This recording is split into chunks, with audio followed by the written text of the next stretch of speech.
السلام عليكم ورحمة الله وبركاته. الحمد لله. بسم الله والصلاة والسلام على رسول الله وعلى آله ومن والاه. Alhamdulillah, it's a blessing to be here. It's an extraordinary crowd. When you come to New York, you have to change your state of mind. You have to enter into a New York state of mind. Things are different here. People are different. Time is different. You have a different set of criteria for time. You call it a New York minute. We don't have that in California. We don't have a San Francisco minute or a Los Angeles minute, but you have a New York minute. This city, my father actually went to Columbia, so I have roots in New York. My father actually grew up here. He was born in Minnesota, but grew up here. And when I first became Muslim, I came to this city from California, and I was very young, and it was very overwhelming to be in this city. You can go outside now. It looks as crazy today as it did back then. It's just different, but it's still crazy. And when I came here, I hooked up with the Muslim community that was here. And amongst them was Imam Talib Abdul Rashid. I was actually caught in the middle of a gunfight in Harlem. I'm not making this up. You couldn't make this up. And he remembers too. You know, I was like selling books, and suddenly some people started shooting at each other. Say, welcome to New York. That was my welcome. I'm coming from California. People smoke marijuana in California. Everything's slow. We have medical marijuana, and everybody's sick in California, so everybody's stoned. Right? So you know, that was my welcome to California, welcome to New York. And then, in order to survive here, people used to sell jewelry. So I actually went, and they taught me how to do it. Went and bought silver from the Koreans, went down to Greenwich Village. I was there with a man named Abdul Qadir. I don't know if he's still alive. He got stabbed while I was here. But he was from Georgia. And we were walking one day. This is a true story. We were walking one day, and there was a prostitute, and there was 4 or 5 guys from New Jersey. They had Jersey plates, white guys in his car. It was an African-American prostitute. And they started talking to her. And we walked by, and this guy, Abdul Qadir, who I'm with, says, "Sister, don't get in that car." She said, "I'm not getting in that car." Well, one of the guys gets out of the car with a baseball bat and said to him, "What's it to you?"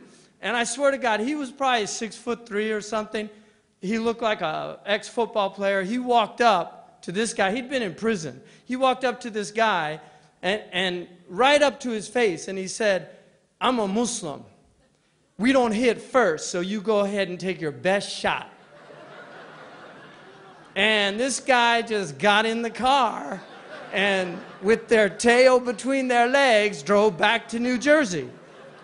So that's a New York state of mind, right? So this was a state of mind that I was getting into, a little scary. So I was ready to go overseas to the Middle East, study Arabic, right? Seriously, I was here studying Ebonics, but I went over and studied Arabic. But it was a good experience for me to see this community here because I was part of history. I was at State Street. I went to Atlantic Avenue. I saw Muhammad Adli when he used to give those khutbahs there. And there was a brother, African-American, very light-skinned, Imam Ibrahim, who'd studied overseas. I met Sheikh Dawood, Sister Khadija. I mean, I went up to Sheikh Dawood's room and saw this incredible-looking man dressed in a Moroccan robe and had his burnous on and his yellow sandal. I'll never forget. This is the first time I ever saw bulgha, yellow sandal, looking down. Saying, you went up there, it was like, you know, it was a ritual to go up and visit Sheikh Dawood. But that was history. And I was with people in Harlem who had lived with Malcolm X. That was only 12 years after he died. I mean, these are people that went, that was where they went and heard the khutbah. That's what's happening here. So you have to understand where you're from and what you're part of. This is a historical transition that's happening. Islam at that time was an African-American phenomenon with a certain level of immigrant coming into the scene. But Islam was very much an African-American phenomenon in the United States. This is what the Muslims here, the African-American Muslims, were right there on the front lines. And they were taking it to the streets. They were talking about Islam with people, selling incense and giving da'wah. That's what was happening in New York. Now, a lot of people have come to America from other places. And one of the great crimes of the immigrant community, and I'm going to say this, one of the great crimes of the immigrant community is failing to recognize the importance of alliance and allegiance with the African-American Muslim community. This is something that we all have to be aware of.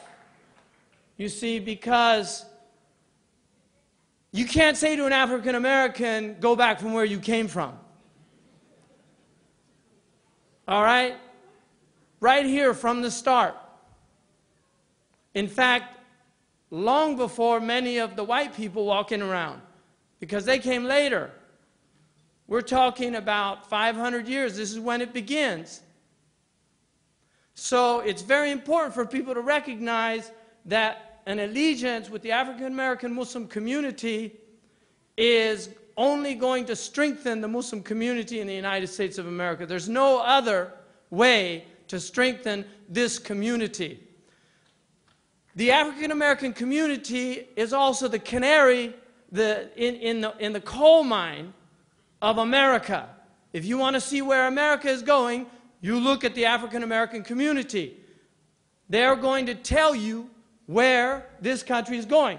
And you can see two clear roads, a road of construction and a road of destruction within the community. Islam will help people make those U-turns on that road of destruction. It will help to reunite the African-American community with an incredible tradition of family. Because this is a community that survived the destruction, the institutionalized destruction of the family. And despite that, these families were thriving in this country for a long time, in spite of all the institutionalized attempts to destroy those families. But there are many people today within that community who are suffering from the breakdown of the family. Islam is rooted in family. It can reunite. It can reinvigorate. These people need Islam. These people need Islam. And that is why a strong African-American community is a strong American Muslim community, but it's also a strengthening of the overall African-American community in this country. A community that is the first to suffer when there's economic hardships in this country. It's the first to suffer. People talk about a depression. Go in to some of the inner cities in America and tell them about depression. They've been in depression for decades. It's not something new in that community. And that's why beacons of light and hope like Masjid al-Taqwa are what we need to strengthen in this country. These are the beacons of hope in very bleak and desolate places. And it's important for the immigrant community to be aware of that. The first time I heard Imam Siraj was in Los Angeles. And I know for many people that if you're old enough, you can ask people from a certain generation, where were you when Kennedy was killed? I'm not from that generation. I wasn't old enough. But there are people that remember. There are people that remember exactly where they were when they first found out about 9/11. But if you think, you can remember where you first heard Imam Siraj. Because Imam Siraj is a voice that's powerful. It's a voice that resonates. It's a voice that speaks the truth. He's been attacked, he's been slandered, he's been maligned, he's been vilified. But despite that, he struggles on. Imam Siraj, like all of us, is a work in progress. This is the human condition. There's people that want to say that something you said 20 or 30 years ago, you still say today. No, there's something called human evolution. People transform. People become more aware, especially inveterate and permanent student like Imam Siraj. Every time I've ever seen him, like Ingrid Mattson earlier, Dr. Mattson said, he's always got his bag of books. He's always got his pens. He's always got his dictionary. He's one of the scholars of the American Muslim community. He's had a lifetime of scholarship.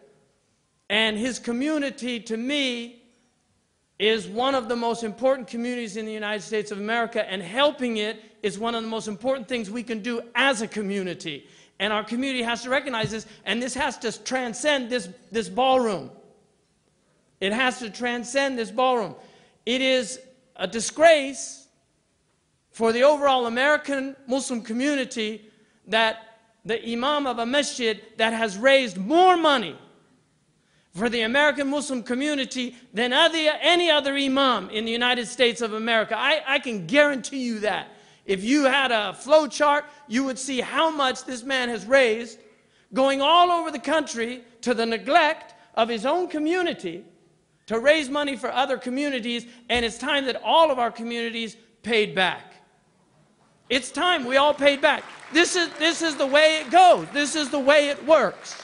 You have to pay back. And so it's very important that you deliver this message to other places. We need to support. And institutionally, Imam Zaid and I are here. We don't have a quorum, but I can say we will make that commitment to support within our own institution what we can for this institution here. Now, the Prophet ﷺ was a community builder. And we are in a time when community is threatened. We've never been in a time like this, really, in human history, as far as I can tell. We have right now in this country a breakdown of communities on all the stratas of this society. We have children who are texting in their own homes. They don't talk to their parents anymore. They're talking to their friends online. We've got predators online preying in the homes. You'd never have anybody knock at your door and you go and you've never seen it before and you say, I'm a complete stranger, but I'd like to entertain your children for a few hours. Is that all right? And you, oh, come on in. Yeah, here they are. I'll see you later. But every day, people turn on the television and let complete strangers entertain their children. And if you look at what they're entertaining them with, and then you wonder why we've got little girls walking around with juicy on their bottoms, if you want to see the pornification of a culture, the degradation of a civilization, just look around. Look at what has happened to us as a species, as a people, because the human project right now is under serious threat. It is under serious threat. We have lawbreakers making the rules. We've got rulers breaking the laws. We've got banksters on Wall Street. We've got gangsters on Main Street. And we've got heads of football teams with charitable organizations that are used as fronts to molest children in showers at those same football stadiums. What's going on in this country? We've got 1 out of 5 women being raped in this country right now. This is their own statistics. This is what we're being told. What is happening? What's happening to us as a species, as a people? What's happening to us? We have to ask these questions. What kind of a society do we want our children to grow up in? What kind of a culture do we want to be part of? I want to be part of a culture that elevates people, that illuminates people, that gives them language to speak with power, like that beautiful spoken word that we heard earlier. Poets, a culture of meaning. This is what I want to have for my children and my children's children and the people around me. The other day, I came into New York from Abu Dhabi on an airplane, and I was there, and I was waiting for somebody to pick me up, and people were coming off, and airports are amazing places, beautiful metaphors for life on earth, the comings and goings, separations and reunifications, people smiling with love, people with signs looking bored out of their gourd, wondering who's going to come around the corner. There were two little girls, and they were beautiful little girls. They couldn't have been more than 5 years old. They were Asian American, and they came around the corner, and I saw them immediately, and they saw their grandfather, and their eyes lit up. And they ran, and they just said, "Grandpa," and they hugged him. And then a few seconds later, the mother came, looking harried and disheveled. She came, and she gave her father a hug. And I actually told him, I said, "You're a lucky man," because they just, with so much love, they went up to their grandfather. And then the woman started frantically looking through her purse, and then a woman came up to her, and she said, "Did you lose this?" And she handed her an iPhone, and she said, "Oh, thank you." She said, "I found it in the bathroom, and I saw you leave, so I thought it might be yours." And then she turned to her father, and she said, "I lost my tickets at Starbucks, and somebody brought them to us. And now I lost my phone, and this person brought them to us. Thank God for the good people." And this little 5-year-old girl said, "Hooray for the good people. Hooray for the good people." And this little 5-year-old girl said, "Hooray for the good people. Hooray for the good people." I mean, really, that just floored me. This little girl recognizing goodness and saying, "Hooray. Hooray for the good people." We need the good people to wake up, because the bad people are, they're out there wreaking havoc on this planet. And the good people are either sitting by silently, shaking their heads, wondering what's going on, or they're fast asleep. And there's too many Muslims fast asleep. We have moral corruption. We have bankruptcy in our community. How can we speak the truth when we have some of the worst, most corrupt countries in the world? How can the Muslims call to good, forbid evil? Really, think about that. We need moral capital. We need to look ourselves in the mirror. And we should look in the mirror to change ourselves, to look at what needs fixing. Because we as a community, we are failing humanity. We were given an extraordinary task, and we are failing humanity. Allah subhanahu wa ta'ala said in the Quran, "Kuntum khayra ummatin ukhrijat linnas." You were the best community. And that kuntum is in the past tense for a reason, because it referred specifically to that first community. Kuntum khayra ummatin ukhrijat linnas. You were brought forth for all of humanity. Linnas. Ta'muruna bil ma'ruf wa tanhauna 'anil munkar wa tu'minuna billah. You enjoin what is right. You forbid what is evil, and you believe in God. Any community that has these three qualities shares in that excellence of that first community. That's what we need to be doing as a community. فَلْتَكُمْ مِنْكُمْ أُمَّةٌ يَدْعُونَ إِلَى الْخَيْرِ. Let there be amongst you a community that calls to good. That calls to good.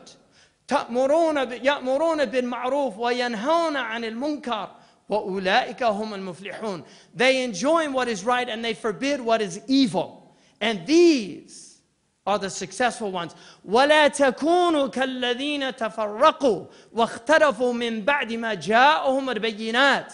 And don't be like those people who went into sects and divisions and differed after these clear signs had come to them.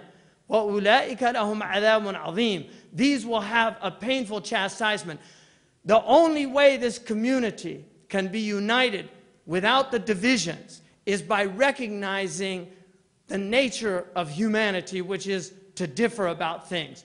Muslims have always differed. We incorporated difference into our religious ethos. We have different ways of viewing things. Each of our groups has their scholars. There are rightly guided groups, and then there are misguided groups. Unfortunately, there's differences about who those rightly guided groups are and who the misguided groups are. There's where the problem arises. But if you take a broad-based criteria, a broad-based criterion, a generous criterion of our imams who are well known in our community throughout history, we can unite as a community. America, the American Muslim community, the Canadian Muslim community, these can be beacons of light for other places. The fact that the Majlis Council of Scholars in this city is one of the most extraordinary accomplishments in the Muslim world. I'm not talking just about the United States of America. A group of imams from diverse backgrounds, different geographical locations, to come together, to work together. That's what can happen in this country. We have the potential to change the world that we're in. And there's no other reason to be in this world unless you're here to change it for the better. Because there's enough people out there changing it for the worst. And you need to choose your sides, choose your battles, but start the struggle. Because the struggles, if you don't go to the struggle will come to you. It's the nature of life on this planet. If you don't go to the struggle will go to you. But this is a long train, and it's been moving for a long time. Rosa Parks went to jail in this country so that these people could be sitting at this table together. That's right. That's right. Medgar Evers took a bullet in the back. Martin Luther King, Malcolm X. These people, they sacrificed their lives for a different America. And there are many positive and good things about America today. It is undeniable, some of the achievements that have occurred in our lifetimes. And we need to acknowledge that and recognize that. But there are other things that are deeply troubling. And if we don't look those things straight in the eye and deal with them as a community, recognize that we have allies in the greater community. We have good people that are standing by us, that are defending us. We have people on the left like Chris Hedges, a Pulitzer Prize-winning journalist who's willing to speak the truth for the Muslim community on our behalf. And those people need to be recognized. We have people like Robert George, who's on the right, one of the most significant legal minds in the United States today, teaching at Princeton, defending the Muslim community. We need to recognize who our allies are. And those out there who are attacking this community, there are some of them who are simply ignorant. They need to be educated. There are others that are educated, but they have an agenda. You cannot blame the Jewish community, not all of the Jewish community, but a certain segment of the Jewish community in this country does not like the idea of a strong Islam in America, because the Jewish community has worked very hard to be enfranchised in this country. Many of the Jewish community has a tribal allegiance to Israel, just like many of the people in this hall might have some tribal allegiances to places they came from too. That's human nature. That's human nature. So you have to be aware there are people that are deeply disturbed by the idea of a powerful, vibrant Muslim community that is going to engage the dominant community in new discourses. But there are people within the Jewish community that have stood by our community, defended our community, so it's important for us to distinguish friends from foes. Right? Friends from foes. Recognizing who our friends are, who our enemies are, and unfortunately we have amongst ourselves, amongst the Muslim community, what I would call frenemies. Right? We've got a lot of those shooting us in the foot as a community, unfortunately. God bless you all. God bless Imam Siraj and his community. We owe them our support. Assalamu alaikum wa rahmatullahi wa barakatuh.